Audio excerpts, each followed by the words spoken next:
el aprendizaje o la parte del desarrollo que esperamos va a afectar. ¿De acuerdo?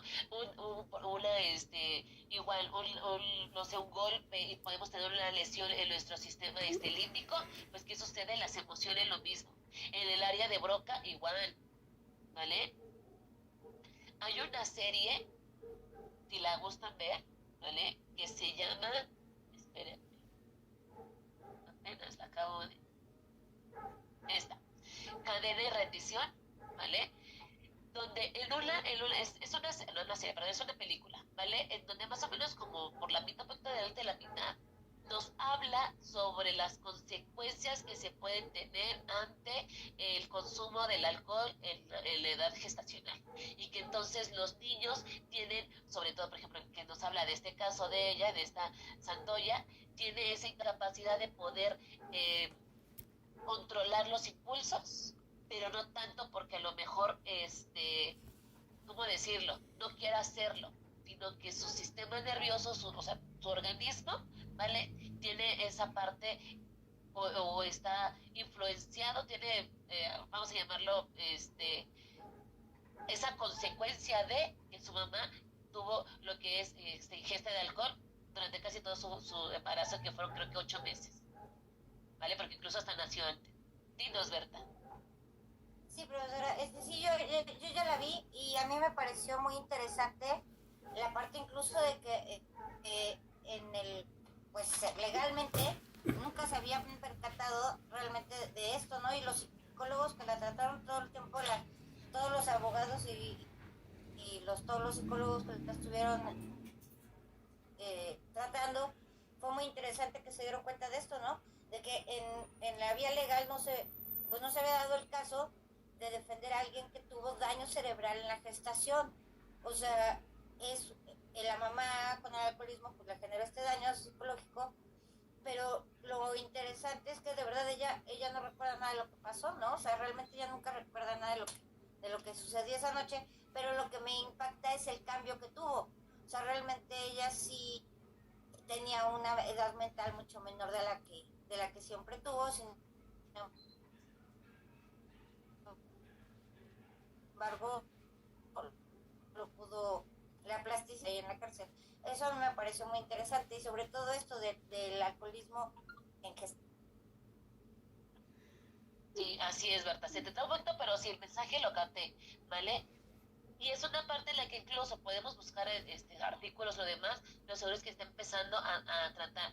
Eh, no tiene mucho, de hecho, incluso que, bueno, fueron lo que son como creo 15 años que ella tuvo que cumplir de condena, pero la parte aquí era cómo la tenían que sentenciar, se la sentenciaban como adulto o no, que fue el primer proceso que tuvo que pasar, porque en el condado en el que la sentenciaron, que era en el Tennessee, mínimo eran 60 años de encarcelamiento con posibilidad de reducir condena a partir de los 51 años de condena.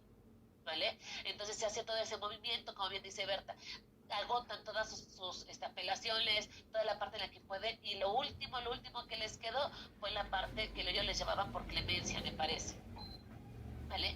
Pero sí es una cuestión en la que, repito, quédense en esa parte del momento en el que están detallando cómo es que de una forma neurológica, el desarrollo embrionario, ¿vale? Es decir, muy mal, no sé, que aquí como ves es el caso, ¿no? De que era del alcoholismo, pues sí afecta en este desarrollo de nuestro sistema nervioso, ¿vale?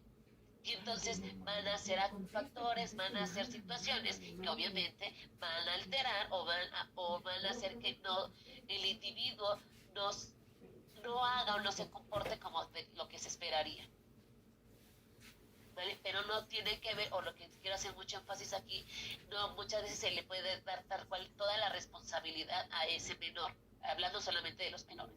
¿Vale? Vamos creciendo lo mismo, vamos a tener que entender todo ese contexto y es por eso que tenemos que diagnosticar, ver todas estas cuestiones psíquicas, sociales, ¿vale? Dónde se está desarrollando, los grupos en los que está, para poder ahora sí hacer este diagnóstico, esta evaluación de una forma adecuada y por lo tanto las pautas o las intervenciones que se necesiten para poderlas llevar a cabo.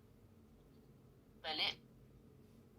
Eso sí es interesante, es importante abordar.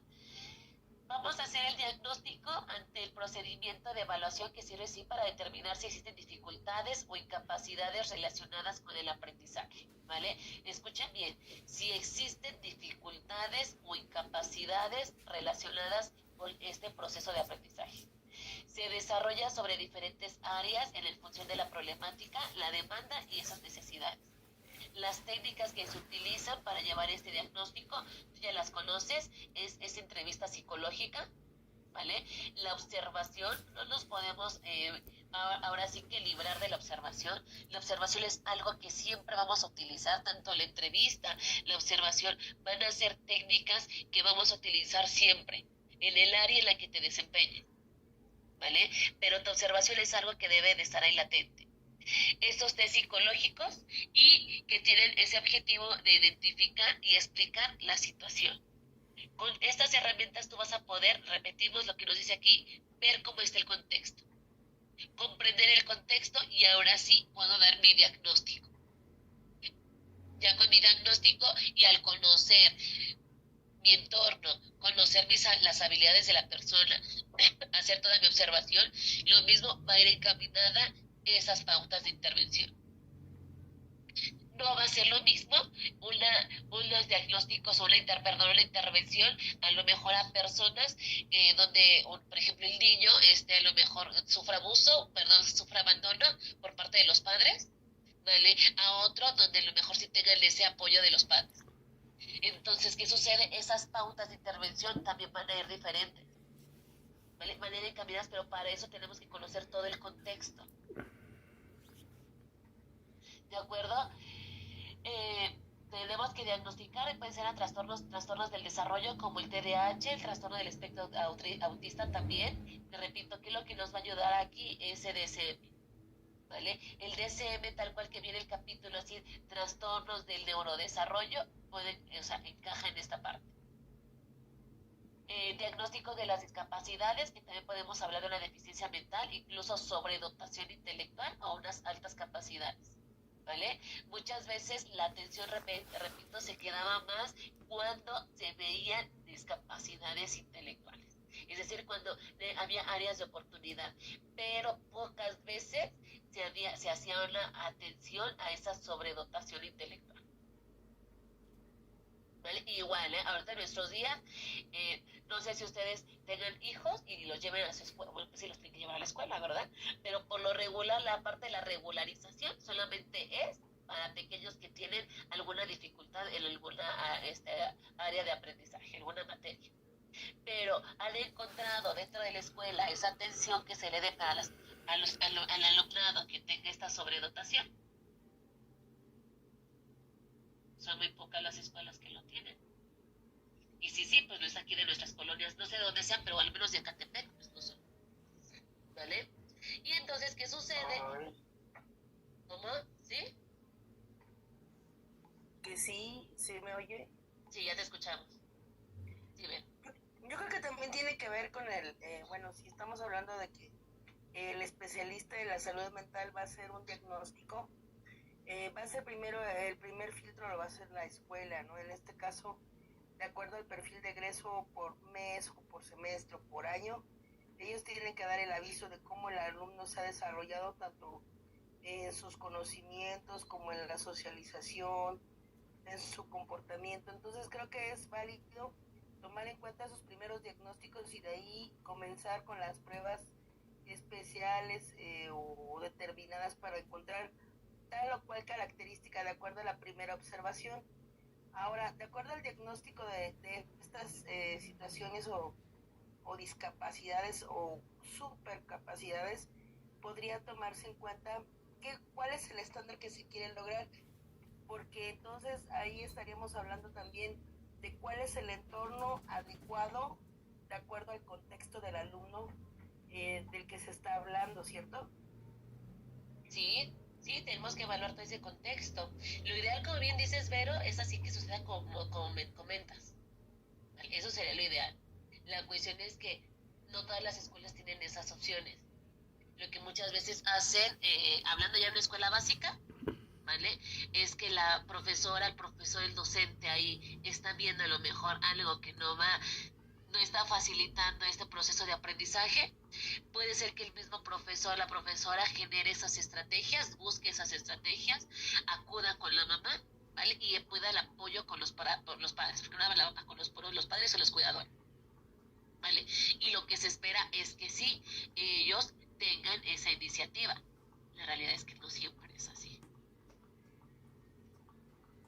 Más en una escuela pública,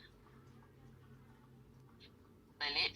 Por ejemplo, yo les puedo decir, no, es que ustedes también pueden acceder, a lo mejor si ven algunas dificultades en su aprendizaje, sí, ¿vale? Pero ¿qué sucede? Si lo hacemos de una forma privada, pues muchas veces la parte económica, claro que es otro limitante, ¿vale? Pero no significa que no sea una área de trabajo, y lo es, ¿vale? Y existe importancia, claro, porque si hacemos un análisis en nuestro nivel educativo, tal cual en México, podemos entender que México pues sí tiene un nivel educativo bajo.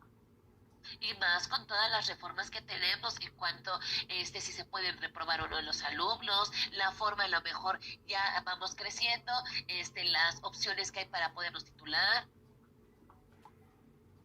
¿de acuerdo? Donde muchas veces parece que sí es cierto, el gobierno se preocupa por tener profesores o más bien profesionistas, ¿vale? Tener preparación, tener poca deserción, pero ¿cuál es la metodología, la forma en lo que lo realizan? ¿En verdad es algo que está teniendo un impacto positivo o no lo es? ¿Vale? ¿Qué pasa, María?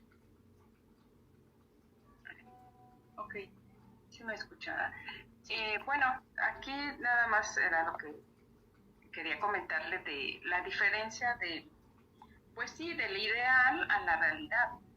En escuelas particulares, pues afortunadamente sí está ese apoyo, y en escuelas públicas, pues bueno, se intenta por el Departamento de Educación Especial del USAER, por ejemplo, se intenta hacer ese apoyo, pero pues hay de todo, como en todos los estratos y en todas las profesiones, pues hay pues gente más comprometida y profesores pues no tanto, ¿verdad? Y bueno, a mí me tocó trabajar en una escuela donde yo era maestra de apoyo en USAER, y y detectábamos a esos chiquitos que requerían el apoyo o que tenían necesidades especiales. Pero bueno, también nos topábamos con